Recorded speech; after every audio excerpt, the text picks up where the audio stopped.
Somebody in your city walked out of the rat race last year, and nobody threw a party. Nobody clapped, nobody posted a single photo about it.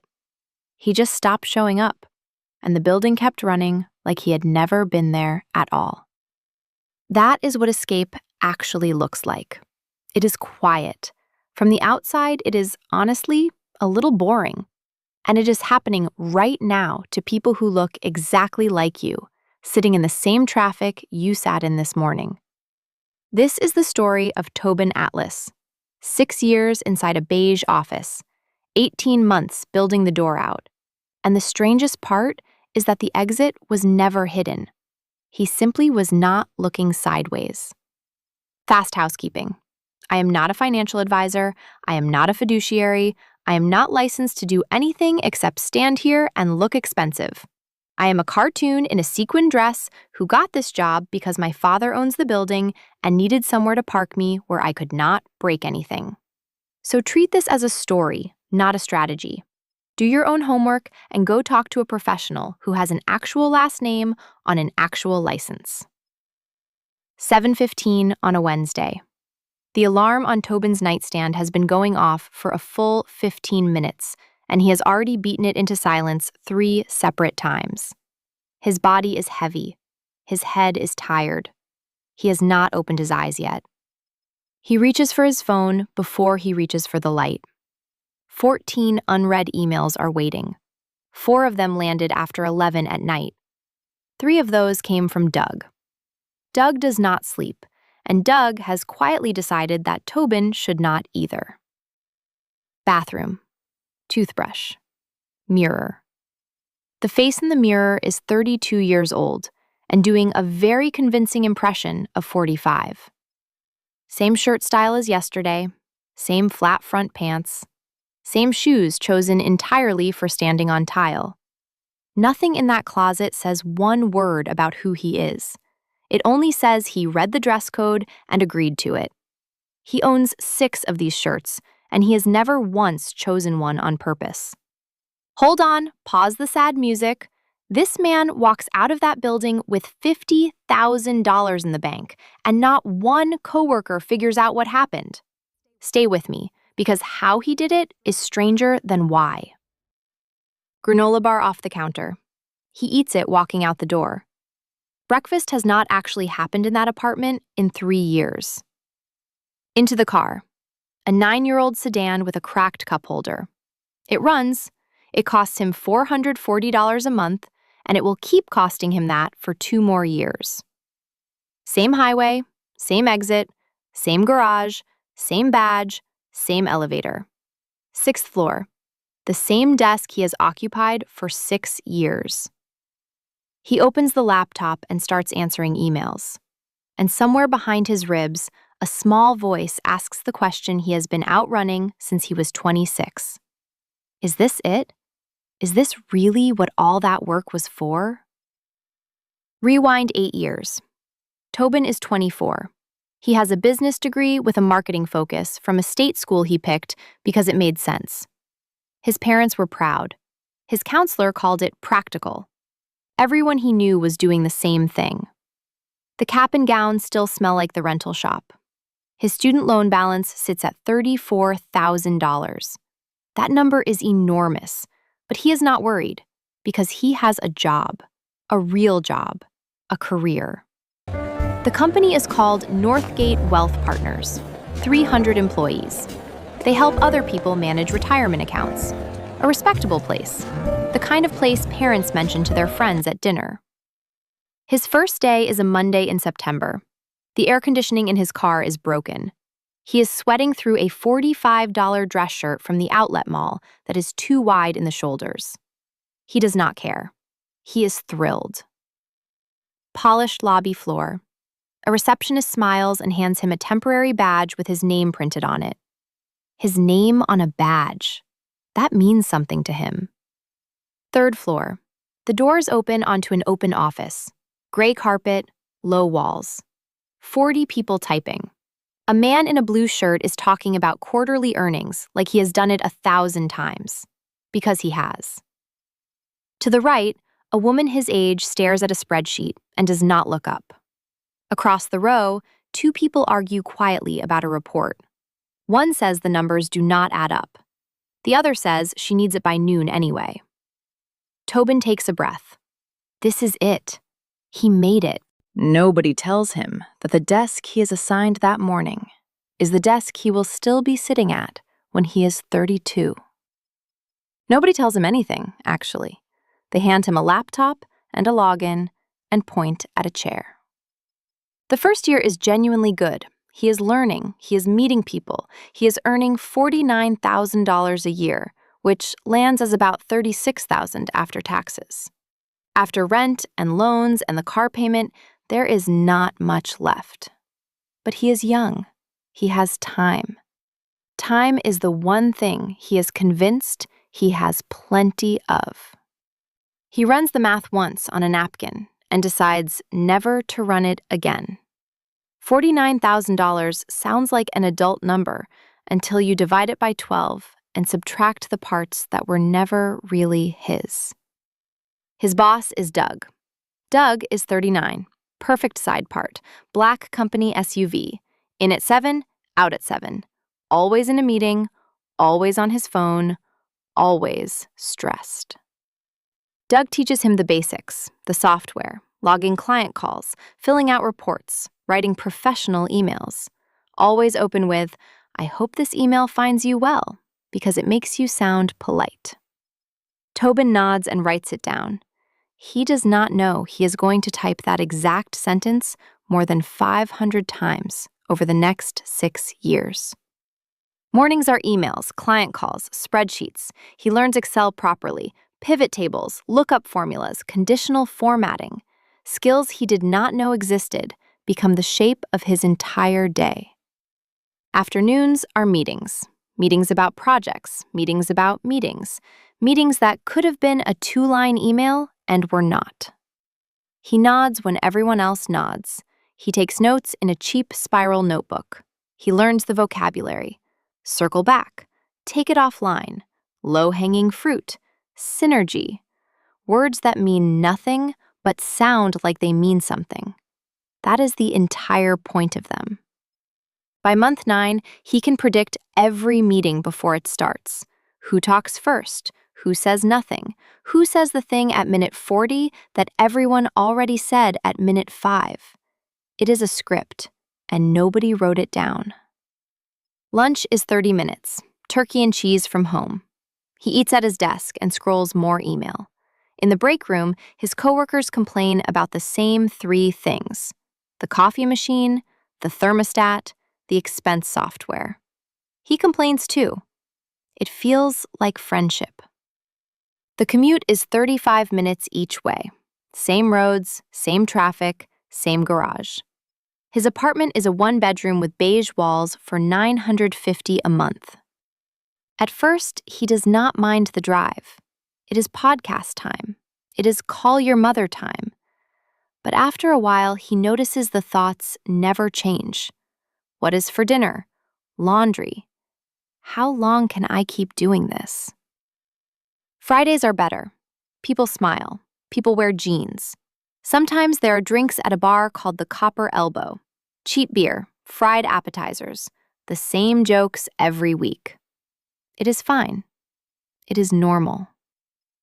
Sundays are worse. Around 4 in the afternoon, the tightness starts. He checks his email. Doug has sent a quick question or a heads up for tomorrow. His stomach drops. Everyone calls it the Sunday scaries, like it is weather instead of a warning. If you are still watching, hit subscribe. Not for me. I am animated and my rent is imaginary. Do it because the version of you that has real money later gets built out of small, unglamorous decisions, exactly like the ones Tobin is about to make. And Jet Set Wealth Style is where those decisions live. Year 2 arrives faster than expected, and the excitement is gone. He has learned everything his role contains. He can do the reports asleep. He can run the calls without listening. The work has gone automatic. He starts watching the clock. 9:32, 10:14, 11:05, 1:18. The minutes move like sand, and he can feel them leaving. Hours he is never getting back. He tries to make it interesting. He builds a better system for tracking client feedback on a Saturday afternoon. A shared page, a simple database. It would have saved the team hours of email every single week. He shows Doug in a one-on-one. Doug says, "That is interesting," then says, "Let us stick with the current process. The client is used to it." Tobin closes the laptop. He walks back to his cubicle. He looks at the screen for the rest of the afternoon and does not really see it. Doug is not a villain. Doug is comfortable. 11 years in, a mortgage, kids in school. He cannot afford risk, and he cannot afford change. Tobin does not blame him. Tobin just notices something horrifying. He is turning into him. The routine has become a cage, and cages are quiet. Same coffee, same route, same lunch, same shows, same conversations. His whole life has shrunk down to fit around his job. He looks at coworkers who have been there 15 and 20 years. Gray hair now, older faces. Nothing else about them changed. Same emails, same desks, same spreadsheets. He can see the years lining up ahead of him. The same commute, the same cubicle, the same meetings, the same reports. Forever. One morning, he looks in the mirror. Dark circles. He is 26. He looks tired because he is tired. And the question shows up again. Is this really all there is? Year 3 is when it starts to move, and it does not move loudly. It happens the way a tide goes out. You never see the water leave. You just notice one day that it is gone. He is staring at a spreadsheet he has been maintaining for 3 years, and a sentence lands in his head with no warning. This is my life. This is what I do with my time. He starts noticing small things. The way Doug sighs when he asks a question. The way Doug talks to him like he is 12. The way his coworker settles for work that is only good enough. He notices the language, too. Nobody at Northgate says stuck. They say stable. Nobody says bored. They say secure. The whole building runs on words designed to make standing still sound like an achievement. That story One night at the Copper still Elbow, gets his me coworker every Reggie tells a story he has told 3 times already. Everyone laughs in the same To old places. memories Everyone and nods new on nights. cue. Cheers, And Tobin everyone. realizes something that ruins the beer for him. Nobody at that table is happy. They are comfortable. Those are not the same thing. He goes home and cannot sleep. He opens his laptop at midnight and starts searching. What to do when you hate your job. How to make money outside a 9-to-5. Financial independence. Small business ideas from home. He reads until 3 in the morning, and something clicks. He does not need to be rich. He does not need to be famous. He does not need to build the next billion-dollar company. He needs to be free. Free from a voice in his phone at 6 in the morning. Free from the commute. Free from the cubicle. Free from trading an entire life for a paycheck that barely covers a beige apartment. He starts absurdly small. He opens a high-yield savings account paying 4.3%. His old account was paying 0.4. He had $6,000 sitting in it. At 0.4%, that money earned him $24 in a year.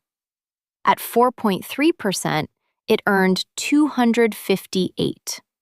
Same money, same effort. The move took him 7 minutes. Then he tracks expenses. A plain spreadsheet. Every dollar goes in it. Groceries, rent, car, insurance, coffee, beer, all of it. At the end of month 1, he is genuinely rattled. $130 a month on coffee, $80 a month on lunch from the truck outside the office, $40 a month on apps he forgot he was renting. So he buys a $29 coffee maker and a $12 thermos. That is a $41 decision that hands him back about $100 every month for the rest of his life. He starts packing lunch the night before. Sandwiches, leftovers, nothing clever. $80 more a month. He cancels 4 streaming services, a gym membership he has not used since spring, and an app that tracks his sleep, which is funny because he was not sleeping. His savings rate goes from $200 a month to $600, and he feels something he has not felt in years: control. Year 4 is the year the shape of his life changes.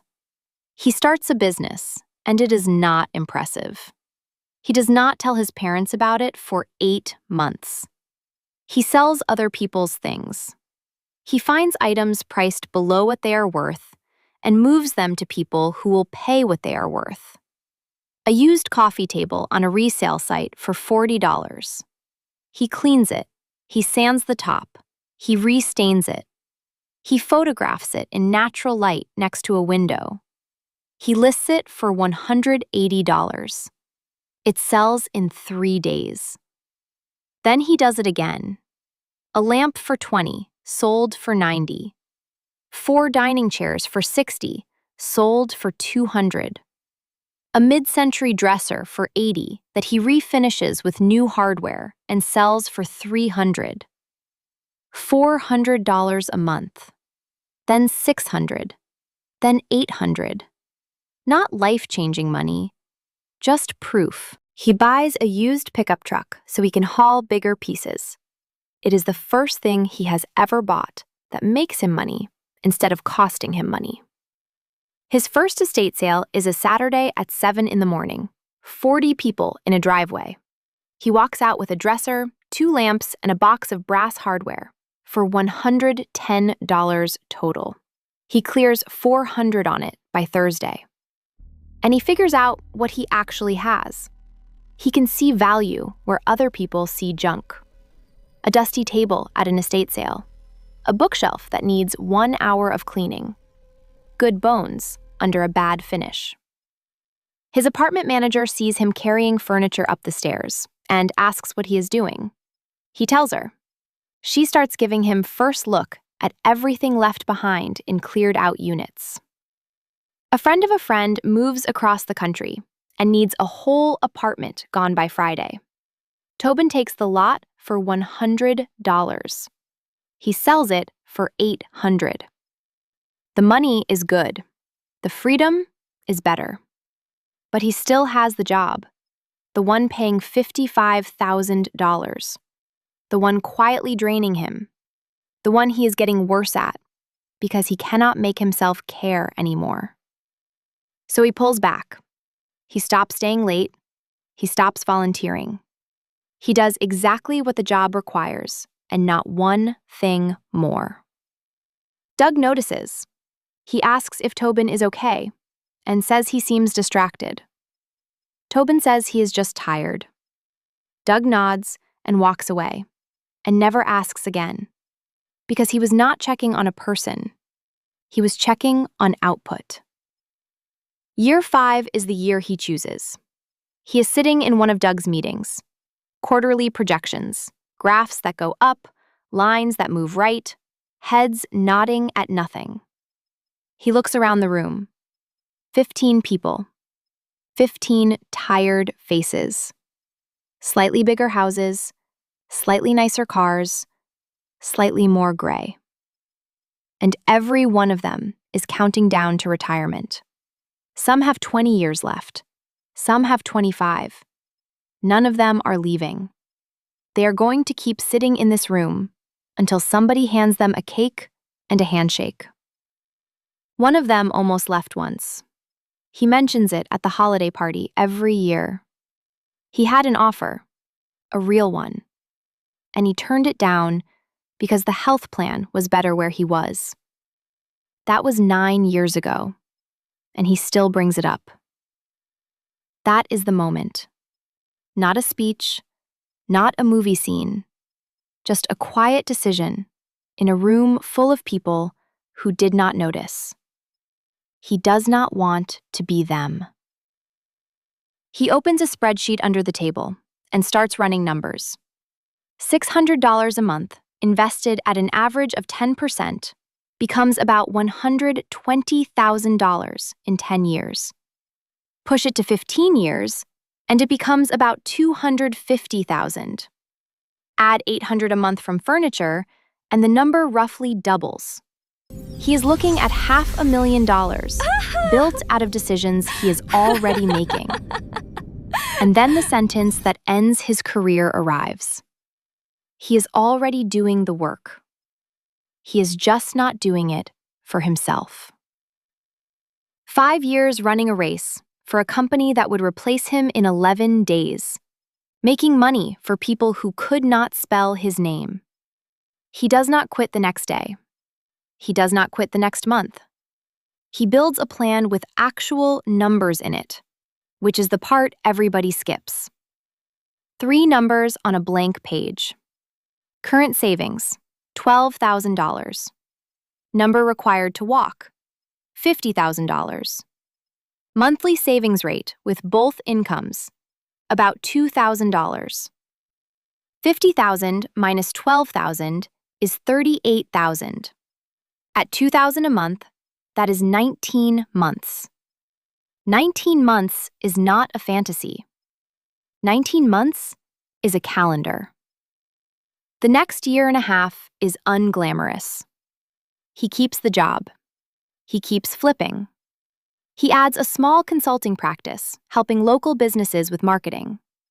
He also builds a buffer on top of the target.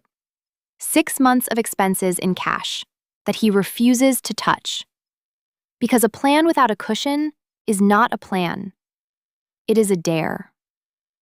He fixes the online listings for a furniture store. He plans a launch event for a restaurant. None of it is exciting. All of it pays. He writes down every dollar earned and every dollar saved. 100 here, 200 there. He watches the balance climb like a scoreboard. Then he starts investing the extra, an S&P 500 index fund. He learns what an expense ratio is and why a 1% fee is not small. He opens a Roth account and funds it every month. He does not time the market. He does not day trade. He buys and he holds and he goes back to sanding furniture. He hits the number in 18 months instead of 19. $50,000. And he feels a door open somewhere behind his ribs. On a Monday morning, he walks into Doug's office and sits in the chair across the desk. He says he is resigning. Doug blinks. He asks, "What?" Tobin says it again. Doug asks if he has another job lined up. Tobin says no. Doug asks if he is taking a break. Tobin says yes. Doug offers a raise. Tobin says, "No, thank you." He walks to his cubicle and packs a box. A plant, a coffee mug, one photo of his family. 6 years fit inside a box he can carry with one arm. Some coworkers look at him with pity. Some look at him with envy. Danielle asks if it is really just like that. He nods. It is really just like that. He does not take the elevator. He takes the stairs. All 6 floors on purpose, because he wants to feel every one of them leave. Nobody walks him out. There is no security escort and no dramatic music. A coworker asks him to forward the client folder before he goes. He does. Then he leaves. He drives home at 10:30 in the morning. There is no traffic because everyone he knows is still at a desk. He passes the building once and turns the corner and does not look at it again. That was 14 months ago. 14 months of waking up without an alarm. 14 months of drinking coffee in his own kitchen. 14 months of working for himself. He still works. He works hard. He just works on things that belong to him. It is a Wednesday when he notices. 7:15 in the morning, the exact hour that used to own him. And he is standing in a garage with a sanding block in his hand. And he is not tired. That is the whole difference. The furniture operation is a real business now. He buys at estate sales and online.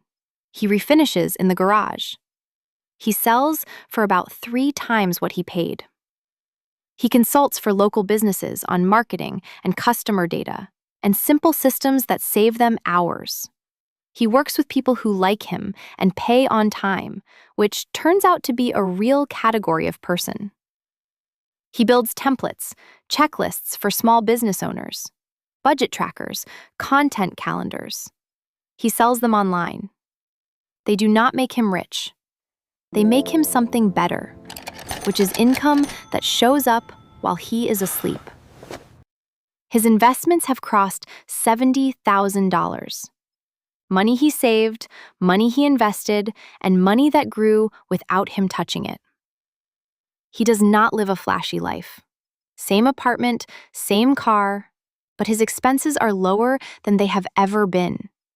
Because somewhere along the way, he learned that spending money does not make you happy. Freedom does. Sometimes he sees his old coworkers online. They are still at Northgate, still driving in at 7:15, still answering Doug, still in the same meetings. He does not feel pity and he does not feel superior. He feels recognition. He was them. He would still be them if one single choice had gone differently. He thinks about how quietly he left. Nobody understood he had been building the exit for years. They thought he was burned out. They thought he needed a rest. Nobody knew he had escaped. And that is exactly right. Because the rat race does not end with a parade. It ends in the margins, in the extra hours, in the choices made when nobody is watching. Here is what he learned.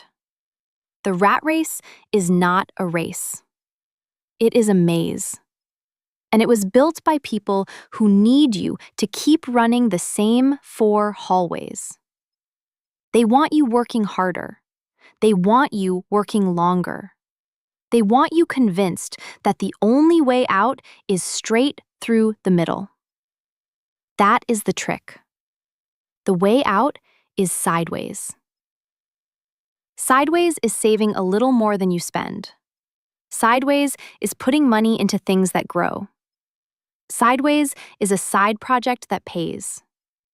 Sideways is skills that belong to you and not to a building. He did not win by running faster. He won by stopping, looking around, and seeing exits that had been standing open the entire time. He still gets scared. Everyone does. He thinks about clients going quiet, furniture sitting unsold, a market that drops 30%. Then he opens the spreadsheet on his phone. Savings, investments, monthly expenses. Numbers do not comfort you. Numbers do something better. They tell the truth. He can go months without earning $1. He has skills he can sell. He has experience he can use. And he has himself, which he spent 6 years forgetting he owned. Here is the part worth writing down. The reason he was stuck was never the money. He was stuck because he did not believe he had a choice. If he could talk to himself at 24, He would not say quit. He would say track it. Track every dollar for 1 month and look at the number without flinching, because the whole escape starts with an honest spreadsheet and a bad afternoon. You are not your job. You are not your paycheck. You are not the sentence under your name on a company website. You are the sum of the choices you make when the building is empty.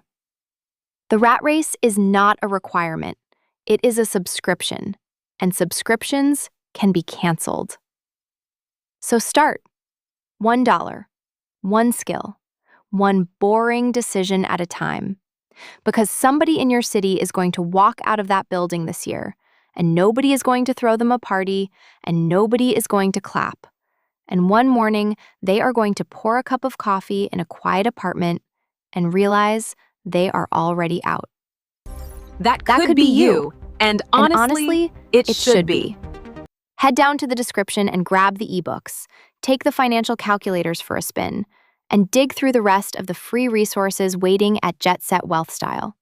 They are sitting right there, doing absolutely nothing, waiting on you to look sideways. I am Biscuits J. Go build your door.